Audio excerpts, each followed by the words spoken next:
पश्चिम बंगाल पहुंचे हुए अमित शाह और वहां पर वो रैली को संबोधित करें। सीधे लिए चलते हैं इसी रैली। जय श्री राम, जय जय श्री राम।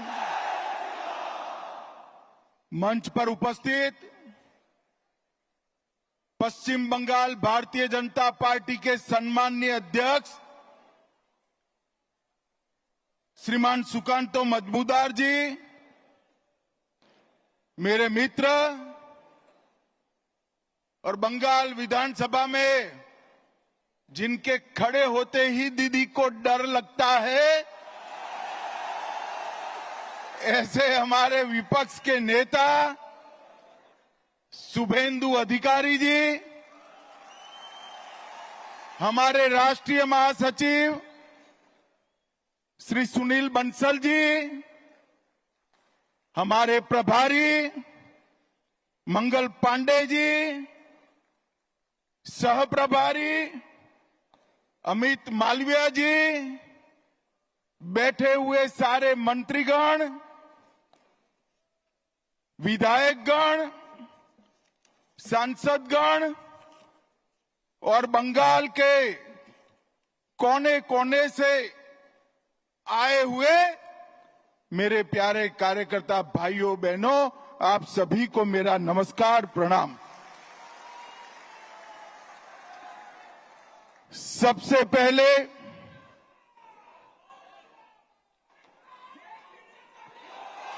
अरे अब सुनो भाई सुनो, जिंदाबाद जरूर करना है। 26 में हमारे मुख्यमंत्री की शपथ के बाद करना है। भाइयों बहनों, सबसे पहले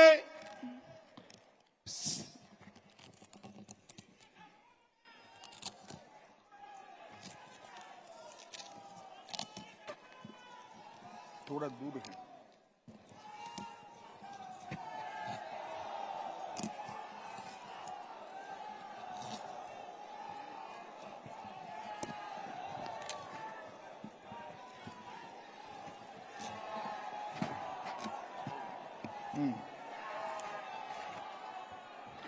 भाइयों बहनों, सबसे पहले मैं श्री कालीघाट मंदिर, श्री श्री 108 करुणामयी काली माता मंदिर और दक्षिणेश्वर काली मंदिर को प्रणाम कर कर मेरी बात की शुरुआत करना चाहता हूं। मैं जब ये बंगाल की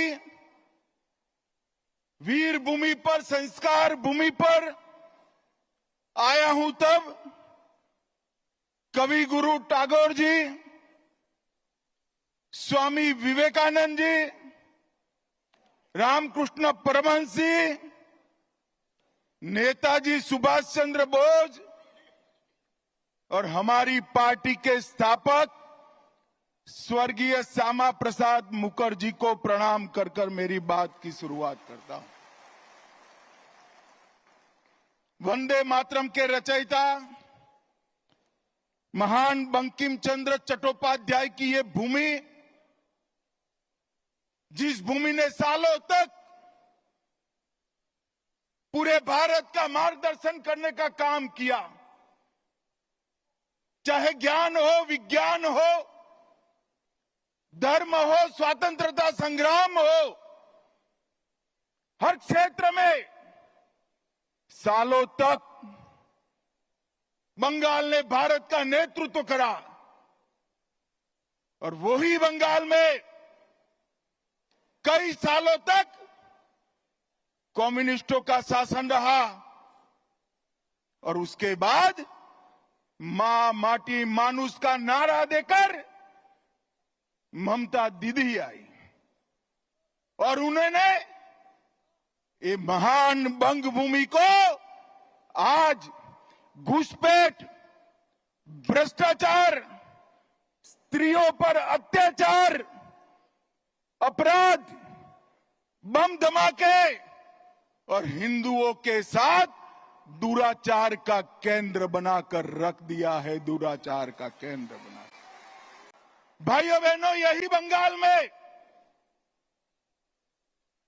चुनावी हिंसा सेशन के बाद, जब टीआर सेशन सीईसी बने, उसके बाद पूरे देश में चुनावी हिंसा बंद हो गई।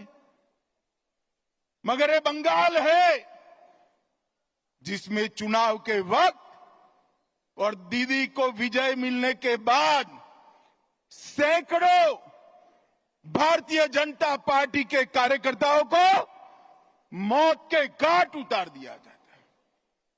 दीदी, कब तक बचाओगी उनको? मेरी बात सुन लो, आपका समय अब समाप्त हो गया है। 26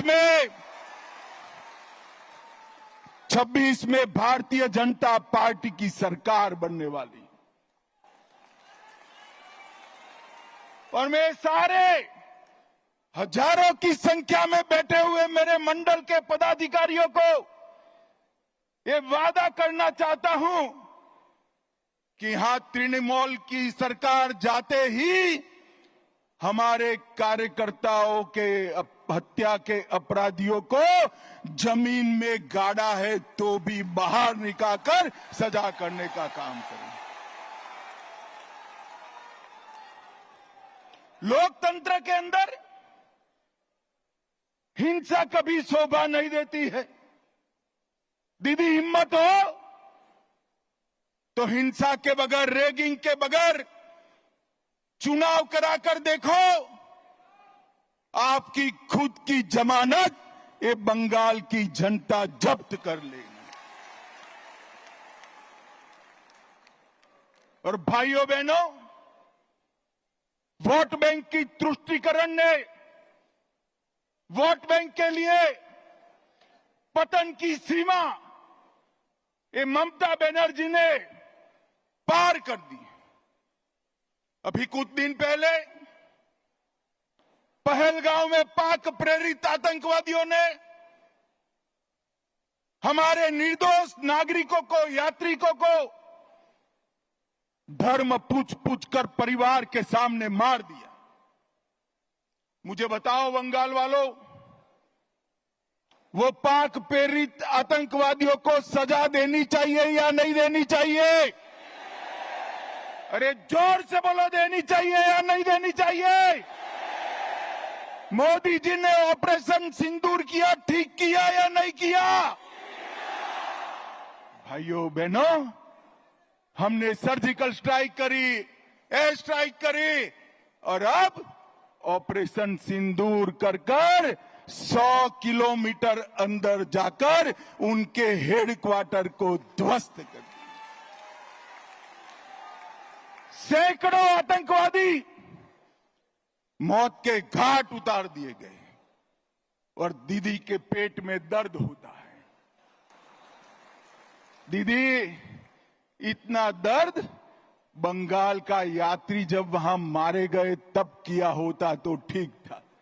उस वक्त कुछ नहीं बोला, और मोदी जी ऑपरेशन सिंदूर कर यहां आए तो एक घटिया सा राजनीतिक बयान देकर ऑपरेशन सिंदूर का विरोध किया।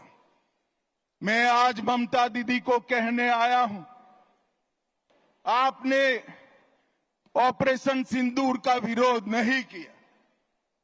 आपने इस देश की करोड़ों माताओं बहनों की भावनाओं के साथ खिलवाड़ किया है, खिलवाड़ किया।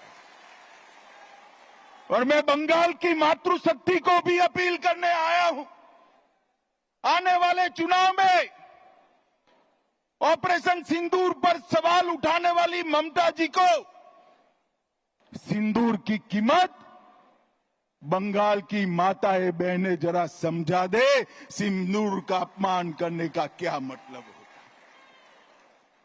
भाइयों बहनों, 1990 से ये देश आतंकवाद झेलता है।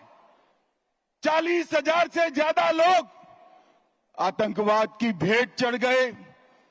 ये कांग्रेस की सरकारें, यूपीए की सरकारें, इंडिया अलायंस की सरकारें जिसमें ममता बनर्जी भी मंत्री थी, कुछ नहीं करती थी। नरेंद्र मोदी सरकार आने के बाद गोली का जवाब गोले से देने की शुरुआत नरेंद्र मोदी ने।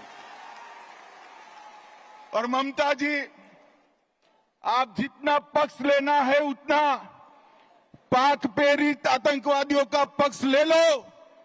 मैं बताकर जाता हूं, ये नरेंद्र मोदी सरकार है, ये भारतीय जनता पार्टी की सरकार है। ऑपरेशन सिंदूर समाप्त नहीं हुआ है। अब कोई भी हिमाकत करेगा तो उसको उतनी ही मजबूती के साथ जवाब देने का काम नरेंद्र मोदी जी करेंगे।